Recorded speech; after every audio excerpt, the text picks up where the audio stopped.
இன்று மனிதன் அது இல்லை இது இல்லை, எனக்கு அல்லாஹ் அதை கொடுக்கவில்லை இதை கொடுக்கவில்லை என்று அல்லாஹ் கொடுத்ததை மறந்து விடுகிறான். தூதர் ஸல்லல்லாஹு அலைஹி வஸல்லம் யாரை முன்னுதாரணமாக சொல்லுவது? அவர்களுக்கு 3 வேளை உணவு கூட தொடர்ச்சியாக கிடைத்தது கிடையாது. 2 நாள் தொடர்ச்சியாக அவர்களுடைய வீட்டில் அடுப்புகள் எரிக்கப்படுவது கிடையாது. 2 நாள் அவர்களுக்கு ரொட்டி துண்டும் எண்ணெயும் அவர்களுக்கு உணவாக கூட கிடையாது. பசிக்காக வயிற்றில் 2 கல்லை சுமந்து அந்த பசியை கட்டுப்படுத்தி வைத்திருந்தவர்கள். அல்லாஹுடைய தூதர் ஸல்லல்லாஹு அலைஹி வஸல்லமுடைய வாழ்க்கை இப்படி வறுமையிலும் ஏழ்மையிலும் பசியிலும் இருந்தாலும் இரவு ஆனால் சொல்லுவார்கள், யா அல்லாஹ், எனக்கு உணவளித்தாய் நன்றி, எனக்கு தண்ணீரை கொடுத்தாய் நன்றி, பாதுகாப்பை கொடுத்தாய் நன்றி.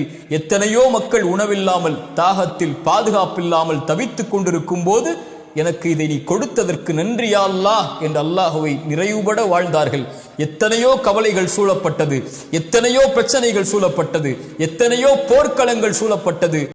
ஆனால் திருப்தி அடைந்த உள்ளத்துடைய வாழ்வை அல்லாஹுடைய தூதர் வாழ்ந்தார்கள். அவர்களைப் போல் மகிழ்வுற வாழ்ந்து மறைந்த ஒரு மனிதன் இந்த பூமியில் இல்லை.